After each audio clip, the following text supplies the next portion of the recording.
My wife's best friend keeps hitting on me. Then I found out she told her friend to do it, so she could cheat on me. So I married her best friend, and she won't stop blowing up my phone. Plus, 3 updates. I'm a 35-year-old electrician, and my life's been a wild ride the past 2 years. My wife Sarah, 34F, and I were married for 9 years with 2 kids, Mia, 8EF, and Ethan. We had a solid marriage, or so I thought, until her best friend Nicole, 33F, started acting weird. This whole mess started last summer and it spiraled into something I never saw coming. I need Reddit's take. Am I the asshole here? Sarah and Nicole have been friends since college, always thick as thieves. Nicole's been around our family forever. Birthday parties, BBQs, even our kids' school events. She's single, funny, and always had this flirty vibe, but I chalked it up to her personality. Last June, though, things got uncomfortable. At a pool party at our house, Nicole kept brushing up against me, complimenting my dad bod in front of everyone, and texting me later to hang out alone. I shut it down politely, saying I was married and not interested. Sarah laughed it off when I told her, saying Nicole's just playful. I let it go, but it kept happening. Nicole sending me selfies, accidentally calling me late at night, even showing up at my worksite with coffee. I was creeped out and told Sarah to talk to her. I knew her. Sarah brushed it off again, saying I was overreacting. Then, in August, I got a bombshell. I was fixing a buddy's truck when he let slip that Sarah had been real cozy with some guy at a bar during one of her girls' nights. I confronted Sarah that night, and she broke down, admitting she'd been cheating with a coworker, Ryan, for 6 months. Worse, she'd encouraged Nicole to flirt with me as a distraction, so I wouldn't notice her late nights or weird behavior.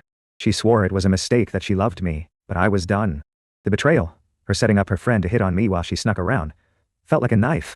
I kicked her out, and she moved in with her parents. I filed for divorce and got primary custody of Mia and Ethan, since Sarah's job had her traveling a lot. Here's where it gets crazier. Nicole reached out, mortified, saying she didn't know Sarah was cheating and felt used. We started talking, mostly about how Sarah screwed us both over.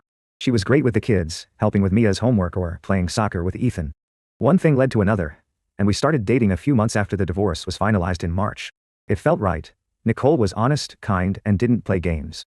I proposed in July, and we got married 2 weeks ago in a small courthouse ceremony. The kids love her, and we're building a life together. Now Sarah's losing it. She's been blowing up my phone, texts, calls, voicemails, even DMs on X, saying I stole her best friend, that I'm rubbing it in her face, that she wants me back. She's apologized for the cheating and the Nicole setup, claiming she was in a bad place. Mia and Ethan see her every other weekend. But she's been pushing for more time, saying I'm turning them against her by marrying Nicole. I'm furious. She orchestrated this mess and now she's acting like the victim. Nicole's stressed, worried Sarah will make our life hell. My family's split. My brother thinks it's hilarious I married Nicole, but my parents say it's messy, and I should affect my distance. Ida for marrying my wife's best friend. Should I let Sarah see the kids more to calm things down? Update 1. It's been a month since the wedding, and Sarah's not slowing down. She showed up at our house unannounced, banging on the door while Nicole was helping Mia with a science project. Ethan got scared, and Nicole had to calm him down while I dealt with Sarah outside. She was crying, saying she can't believe I replaced her with Nicole and that I'm destroying our family. I reminded her she destroyed it first by cheating and setting Nicole up to distract me. She admitted again to encouraging Nicole's flirting, saying she thought it to keep me busy while she figured things out with Ryan. She swore the affair's over, but I don't buy it. She's still dodging questions about when it ended. I told her to stick to the custody schedule and talk through our lawyers. Mia overheard some of it and told me later she's mad at Sarah for lying to everybody. I've got the kids in therapy now to help them process this. Nicole's been amazing, but I can tell Sarah's drama is wearing her down.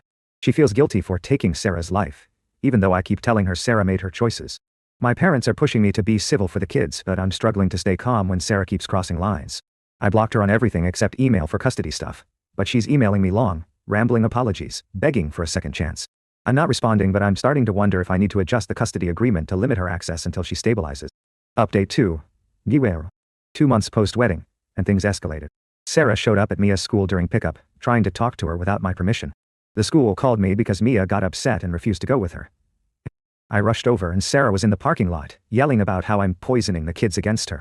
I kept it together, got Mia in the car, and told Sarah to follow the custody rules or I'd get a restraining order. The therapist says Mia is feeling betrayed all over again, and Ethan's starting to act out, throwing tantrums when it's time for Sarah's weekends. I confronted Sarah via email about the school incident, and she admitted she was desperate to see Mia but didn't apologize.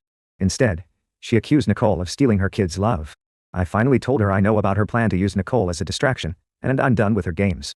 Nicole and I met with the lawyer, who suggested tightening the custody agreement to supervised visits for Sarah, until she proves she's stable.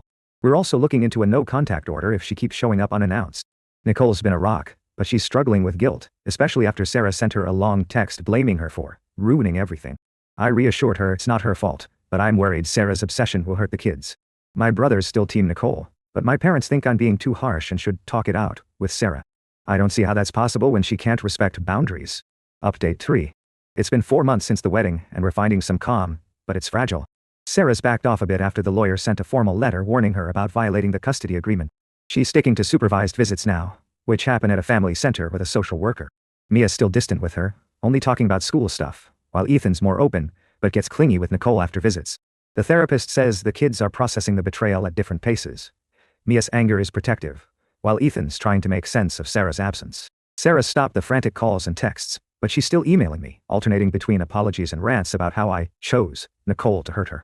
I found out from a mutual friend that Sarah's been telling people I stole Nicole out of spite, which is ridiculous. She set this whole thing in motion. I finally confronted her in a supervised meeting about the full extent of her plan. She admitted she told Nicole to flirt with me to test if I'd cheat, knowing she was cheating with Ryan.